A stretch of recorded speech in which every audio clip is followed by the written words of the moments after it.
Hello बच्चों, कैसे हो आप। चलिए, कल आपका अकाउंटेंसी का एग्ज़ाम है, उसके लिए हम देखते हैं आपके लिए वीवीआई क्वेश्चन। ठीक है, तो क्वेश्चन है साझेदारी फॉर्म के विघटन से आप क्या समझते हैं। तो साझेदारी फॉर्म के विघटन में होता क्या है ना कि फॉर्म ही बंद हो जाता है, यानी कि फॉर्म जब बंद हो जाता है तो यानी कि वेबसाइट चलता ही नहीं है। तो उस परिस्थिति में जो होता है उसे साझेदारी फॉर्म का विघटन कहते हैं। तो ये आपके लिए बहुत ज़्यादा वीवीआई क्वेश्चन। अगला है क्वेश्चन नंबर नेक्स्ट है, ऐसी दो दशाएं बताएं जिसमें साझेदारी फॉर्म का विघटन होता है। तो दो दशाएं हैं, एक है जब फॉर्म के सभी साझेदार एक यानी कि एक को छोड़कर जब सभी साझेदार दिवालिया घोषित हो जाए। ठीक है, और दूसरा है जब फॉर्म का व्यवसाय अवैधानिक घोषित हो जाए। तो इस परिस्थिति में फॉर्म का विघटन होता है। अब अगला क्वेश्चन है कि ऐसी दो दशाएं बताएं जिसमें साझेदारी का विघटन होता है। तो साझेदारी का विघटन यानी कि होता क्या है ना कि साझेदारों का जो अनुबंध होता है वो ख़त्म हो जाता है, यानी कि वो लोग जितने दिन के लिए साझेदार बनते हैं ना वो ख़त्म हो जाता है, तो साझेदारी समाप्त हो जाती है।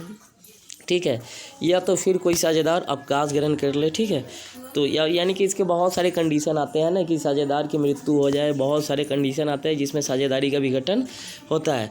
लेकिन एक चीज़ याद रखिएगा, साझेदारी के विघटन में फॉर्म बंद नहीं होता, लेकिन फॉर्म के विघटन में यानी कि व्यवसाय को बंद कर दिया जाता है। ठीक है, चलिए आगे चलते हैं। साझेदारी फॉर्म के विघटन की दो महत्वपूर्ण रीतियाँ कौन कौन सी है। तो दो महत्वपूर्ण रीतियाँ हैं, न्यायालय द्वारा फॉर्म का विघटन पहला है। ठीक है, पहला है न्यायालय द्वारा फॉर्म का विघटन, और दूसरा है किसी साझेदार के पागल होने पर न्यायालय के आदेश पर। ठीक है, तो ये आपके लिए बहुत ज़्यादा वीवीआई क्वेश्चन रहा। ठीक है, आगे चलते हैं। साझेदारी के समापन और फॉर्म के समापन में अंतर बताएं। ठीक है, तो साझेदारी के समापन और फॉर्म के समापन में तो देखिए, साझेदारी के इसका आशय साझेदारों के वर्तमान समझौता में परिवर्तन होना। साझेदारी के यानी कि जब साझेदारी का समापन होता है ना तो इसमें लाभ हानि का भी परिवर्तन होता है, यानी कि न्यू प्रॉफिट शेयरिंग रेशियो।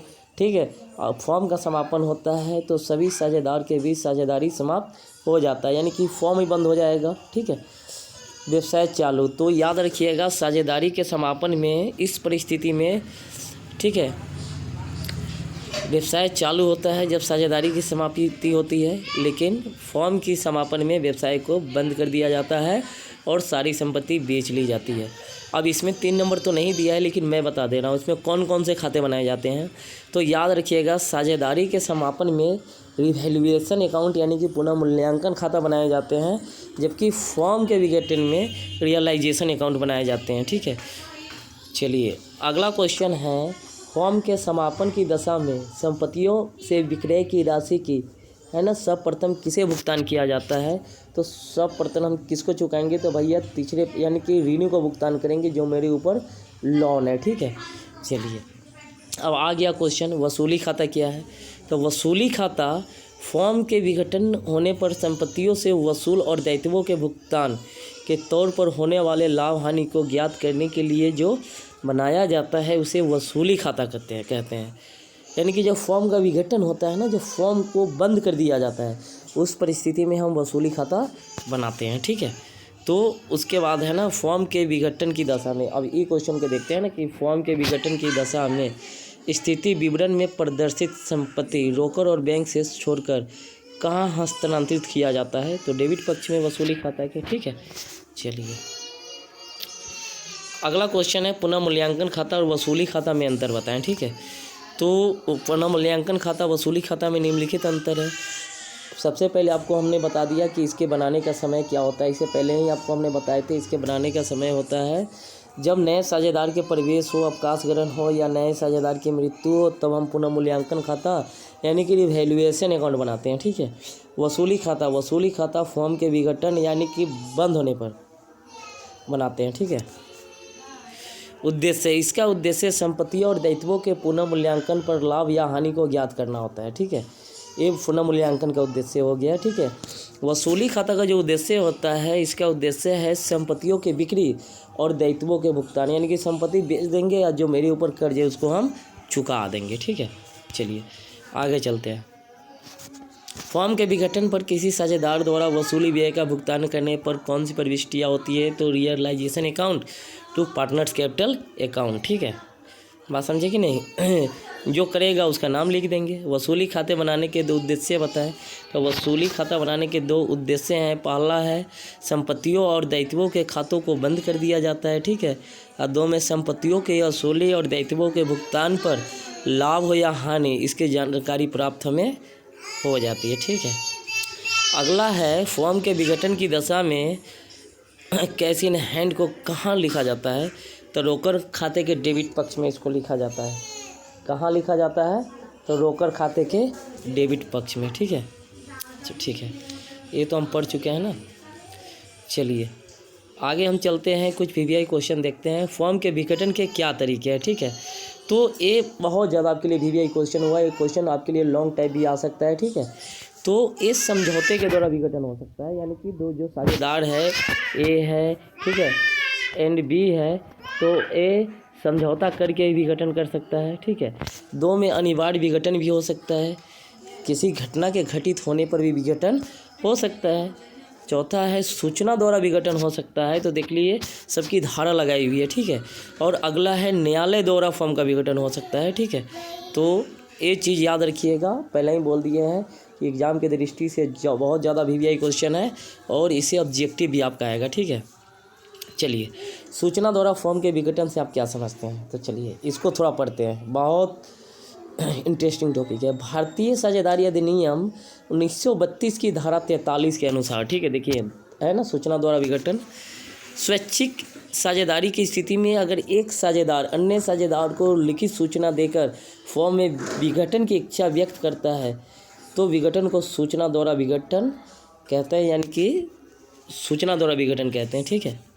चलिए अगर मान लीजिए कि फॉर्म के विघटन पर निम्नलिखित के लिए जर्नल की प्रविष्टियाँ कीजिए, ठीक है। तो जर्नल की प्रविष्टि आप खुद कर लीजिएगा, ठीक है। अब अगला क्वेश्चन है साझेदारी फॉर्म के विघटन के संबंध में 6 सुनहरे नियम को लिखे, ठीक है। तो चलिए पहला नियम, ये भी आपके लिए बहुत ज़्यादा वीवीआई क्वेश्चन रहा, ठीक है। तो ये क्वेश्चन को आप देखिएगा, ठीक है। यदि विघटन की तिथि पर आर्थिक चिट्ठा न दिया हो तो उपलब्ध मदों से आर्थिक चिट्ठा हम तैयार कर लेंगे, यानी कि मेमोरेंडम बैलेंस शीट तैयार कर लेंगे, ठीक है। आर्थिक चिट्ठा की मदों का लेखा किसी एक स्थान पर होगा जबकि बाकी मदों का लेखा 2 स्थानों पे होगा, ठीक है। चलिए ठीक है। तीसरा है संपत्तियां को या तो नकद बेच दी जाएगी या किसी साझेदार द्वारा ले ली जाएगी या फिर अपलिखित कर दी जाएगी, ठीक है। अगला है लेनदारों सहित अन्य दायित्वों को या तो नकद भुगतान होगा या साझेदार द्वारा ले लिया जाएगा, ठीक है। यदि भुगतान के संबंध में बट्टी की चर्चा न हो तो उसे पुस्तकीय मूल्य पर ले लिया जाएगा। बाद बाकी 2 आप खुद लिख सकते हैं, ठीक है। आगे आते हैं, क्वेश्चन देखते हैं। ऋण पत्र के शोधन से आप क्या समझते हैं? बहुत इम्पोर्टेंट क्वेश्चन है आपके लिए, ठीक है। ऋण पत्र के शोधन से आप क्या समझते हैं? तो ऋण पत्र के शोधन का मतलब है ऋण पत्रों की राशि को ऋण पत्र को भुगतान करके ऋण पत्रों के प्रति दायित्व को समाप्त करना, यानी कि शोधन का मतलब क्या होता है? साधन। तो याद रखिएगा, शोधन से आशय ऋण पत्रों की राशि को ऋण पत्र को भुगतान करके और उसके प्रति जो दायित्व है उसको हम समाप्त कर देंगे, ठीक है। तो समझ गए होंगे क्वेश्चन को। अगला है ऋण पत्रों के शोधन के तरीकों के नाम बताइए। तो हम एक बार में भुगतान कर सकते हैं, ठीक है। अंशों या नए ऋण पत्र में परिवर्तन कर सकते हैं, किस्तों या लॉटरी द्वारा भुगतान कर सकते हैं, या फिर खुले बाजार में ऋण पत्रों के द्वारा इसका भुगतान कर सकते हैं, ठीक है। चलिए अगला है ऋण पत्र शोधन कोष किसे कहते हैं? ऋण पत्र शोधन कोष किसे कहते हैं? ये आपके लिए ये भी ज़्यादा वीवीआई क्वेश्चन है। तो वह कोष जिसका निर्माण ऋण पत्रों के शोधन हेतु लाभ में से एक निश्चित धनराशि का प्रावधान करके किया जाता है, ठीक है। तो उसे हम ऋण पत्र शोधन कोष कहते हैं, यानी कि वह कोष जिसका निर्माण ऋण पत्रों के शोधन हेतु लाभों में से एक निश्चित राशि को बचाया जाता है और फिर उसका, यानी कि जो देख लीजिए ऋण पत्र के शोधन हेतु लाभों में से एक निश्चित धनराशि निकाल ली जाती है, उसे ऋण पत्र शोधन कोष कहते हैं, ठीक है। अगला क्वेश्चन देखते हैं जो आपके लिए ज़्यादा वीवीआई। चलिए ऋण पत्रों के ऋण पत्रों का परिवर्तन द्वारा शोधन का क्या मतलब है? याद है शोधन ऋण पत्रों को समता व पूर्वाधिकार अंशों या नई श्रेणी के मापदंडों में परिवर्तन करके शोधन कर दिया जाता है। इसे ऋण पत्रों का परिवर्तन शोधन करना कहा जाता है। ठीक है, आगे चलते हैं। देखिए, तो वित्तीय विवरण के तत्व बताएं। तो वित्तीय विवरण के तत्व क्या क्या है देख लीजिए। संपत्तियां हैं, देयताएं हैं, स्वामी की पूंजी है, आय है, व्यय है, आर्थिक चिट्ठा है और आय विवरण है। ठीक है, चलिए अगला क्वेश्चन है वित्तीय विवरण के 2 उद्देश्य बताएं। तो वित्तीय विवरण का पहला उद्देश्य है व्यवसाय के आर्थिक संसाधनों और देयताओं की जानकारी देना, तुलनात्मक अध्ययन से सहायक पहुंचाना। यानी कि वित्तीय फाइनेंशियल स्टेटमेंट क्या होता है कि व्यवसाय की वित्तीय स्थिति में कितने संसाधन का उपयोग कर रहे हैं, कितना मेरे ऊपर कर्ज है, ये सब की जानकारी देता है। तो ये बिजनेस के लिए बहुत ही इंपॉर्टेंट होता है, इसे बनाना बहुत ज़रूरी होता है। ठीक है, इसीलिए आपके एग्जाम के दृष्टि से बहुत VVI क्वेश्चन है। अगला क्वेश्चन है वित्तीय विवरण की एक प्रकृति बताएं। ठीक है, तो वित्तीय विवरण लेखांकन प्रक्रिया का अंतिम परिणाम है। ठीक है, क्या परिणाम है? अंतिम परिणाम है। ठीक है, चलिए अगला क्वेश्चन है वित्तीय विवरण से आप क्या समझते हैं। ठीक है, कंपनी के कौन से 2 मूलभूत वित्तीय विवरण है? तो याद रखिएगा वित्तीय विवरण ऐसे वार्षिक रिपोर्ट है जो किसी व्यवसाय की लाभदायकता तथा वित्तीय स्थिति को प्रकट करता है। यानी कि व्यवसाय ने एक साल में कितना लाभ कमाया है, आज उसकी स्थिति कैसी है, कहीं खराब तो नहीं है या फिर अच्छी है या ख़राब है, ये चीज़ की जानकारी हमें ये देता है। ठीक है, तो ये वित्तीय विवरण ये याद रखिएगा ना, मूलभूत वित्तीय विवरण statement of profit and loss और दूसरा है बैलेंस शीट। ठीक है, चलिए अगला क्वेश्चन देखते हैं कि लाभ हानि विवरण क्या है। ठीक है, ये भी इंपॉर्टेंट क्वेश्चन है आपके लिए। तो लाभ हानि विवरण उन विवरण को कहते हैं, वह रिपोर्ट है जो आगम व्ययों की मदों को संचित रूप से दिखाकर एक अवधि विशेष के लिए लाभ या हानि को प्रदर्शित करता है। यानी कि करेंट समय में कहने का मतलब हो गया ना कि जो पैसा आता है, ठीक है, और जो भी खर्च होता है, ठीक है, वो हमें दिखाता है कि हाँ भैया इतना खर्च हुआ और इतना आया है। ठीक है, तो आर्थिक चिट्ठा तो आपको पता है, आर्थिक चिट्ठा वो विवरण पत्र है जो खास तिथि को व्यवसाय की आर्थिक स्थिति को दर्शाता है। ठीक है, बैलेंस शीट आपको पता है ना, व्यवसाय की वित्तीय स्थिति की जानकारी देना। ठीक है, चलिए तो गैर चालू संपत्ति के 2 उदाहरण दें।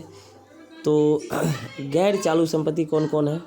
ठीक है, तो एक मूर्त संपत्तियाँ, ठीक है, भूमि, भवन, संयंत्र। अमूर्त ख्याति, ब्रांड, कंप्यूटर, सॉफ्टवेयर, ये सब अमूर्त हो गया, नॉन कैश आइटम जिसको हम बोलते हैं। ठीक है, चालू संपत्तियाँ, ठीक है, रोकड़ एवं बैंक शेष के अतिरिक्त वे सभी संपत्तियाँ चालू संपत्तियाँ जिन्हें 1 वर्ष के अंदर रोकड़ में परिवर्तन कर सकते हैं। ठीक है, उसे हम क्या बोलते हैं? ठीक है, चालू संपत्तियाँ। अगला है संचालन चक्र से क्या कहते हैं?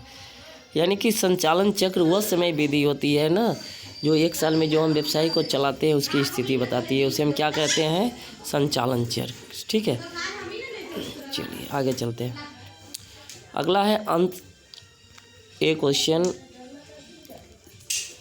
दायित्व और आयोजन में क्या अंतर है? तो याद रखिएगा ये क्वेश्चन बहुत ज़्यादा VVI है आपके लिए, दायित्व और आयोजन में क्या अंतर है। ठीक है, तो यदि भविष्य में चुकाई जाने वाली दायित्व की राशि निश्चित हो तो इसे दायित्व कहेंगे। यदि भविष्य में चुकाई जाने वाली राशि निश्चित राशि, ठीक है, यदि भविष्य में चुकाई जाने वाली निश्चित राशि निश्चित हो तो इसे हम क्या कहेंगे? दायित्व कहेंगे। यदि इसके विपरीत यदि भविष्य में चुकाई जाने वाली राशि दायित्व की राशि निश्चित न हो तो इसे प्रावधान कहेंगे, आयोजन कहेंगे। कर के लिए प्रावधान, ठीक है, निश्चित हो तो दायित्व कहेंगे, अनिश्चित हो तो आयोजन कहेंगे, प्रावधान। ठीक है, संचय और प्रावधान में क्या अंतर है? ठीक है, एक भी क्वेश्चन आपके लिए बहुत ज़्यादा VVI क्वेश्चन है, इसको देख लीजिएगा। ठीक है, संचय और प्रावधान में क्या अंतर है? तो कंपनी की आर्थिक स्थिति को मजबूत करने के लिए, ठीक है, अज्ञात हानियों की पूर्ति के लिए, यानी कि कंपनी की आर्थिक स्थिति को मजबूत बनाने के लिए और हानियों की पूर्ति के लिए हम एक फंड बनाते हैं जिसे हम संचय कहते हैं। क्या कहते हैं?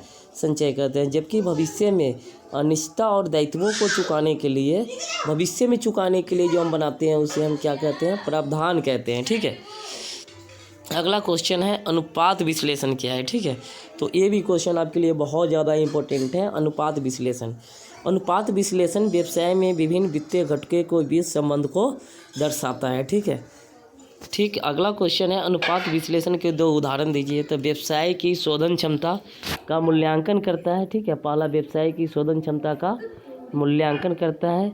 2 में वित्तीय नियोजन में सहायता प्रदान करता है। क्या करता है? वित्तीय नियोजन में सहायता प्रदान करता है। चलिए अगला है अनुपात विश्लेषण के 2 उपयोग बताएं। अनुपात विश्लेषण के 2 उपयोग। तो पहला उपयोग है व्यवसाय की तरलता की जांच करता है, ठीक है। व्यवसाय की तरलता की जांच करता है, ठीक है। दूसरा है व्यवसाय की लाभदायकता की भी ये जांच करता है, ठीक है। आगे चलते हैं। अनुपात विश्लेषण की 2 सीमाओं को बताएं। तो यह वास्तविक आंकड़ों के अभाव में लेखांकन अनुपात भ्रम पैदा कर सकता है। बात समझे कि नहीं? तो याद रखिए वास्तविक आंकड़ा अगर ढंग से ना मिले तो फिर भ्रम पैदा होगा ही, ठीक है। मूल्य स्तर में परिवर्तन के कारण अनुपात विश्लेषण प्रभावहीन हो सकता है। कभी कभी मूल्य भी परिवर्तन हो जाते हैं जिसके कारण इस पर प्रभाव पड़ सकता है। तो अनुपात क्या है, ठीक है। ये भी आपके लिए बहुत इंपॉर्टेंट क्वेश्चन है। तो अनुपात 2 संख्याओं के पारस्परिक संबंध को गणितीय रूप में प्रकट करना अनुपात कहलाता है, ठीक है। तो अगला क्वेश्चन है चालू दायित्व क्या है, ठीक है। चालू दायित्व उन दायित्व को कहते हैं जिनका भुगतान निकट भविष्य में 1 वर्ष के अंदर करना पड़ता है, उसे चालू दायित्व कहते हैं, ठीक है। ठीक है। और चालू संपत्तियाँ वे संपत्तियाँ हैं जिसे 1 साल के अंदर हम रोकड़ में परिवर्तन कर सकते हैं, ठीक है। अगला है कि चालू अनुपात क्या है। तो व्यवसाय की चालू संपत्ति और चालू दायित्वों के बीच जो संबंध को प्रकट करता है उसे करेंट रेशियो कहते हैं, यानी कि चालू अनुपात जैसे करेंट रेशियो बराबर करेंट एसेट्स बटे करेंट लायबिलिटी, ठीक है। कोई 2 तरलता अनुपात बताइए। तो करेंट रेशियो की लिक्विड रेशियो, ठीक है। ठीक है, ओके बच्चों, फिर मिलते हैं, ठीक है। एक क्वेश्चन को पढ़िए और थोड़ा बेल आइकन को दबा दीजिए, ठीक है, क्योंकि एग्ज़ाम की दृष्टि से आपके लिए बहुत ज़्यादा VVI क्वेश्चन है, ठीक है।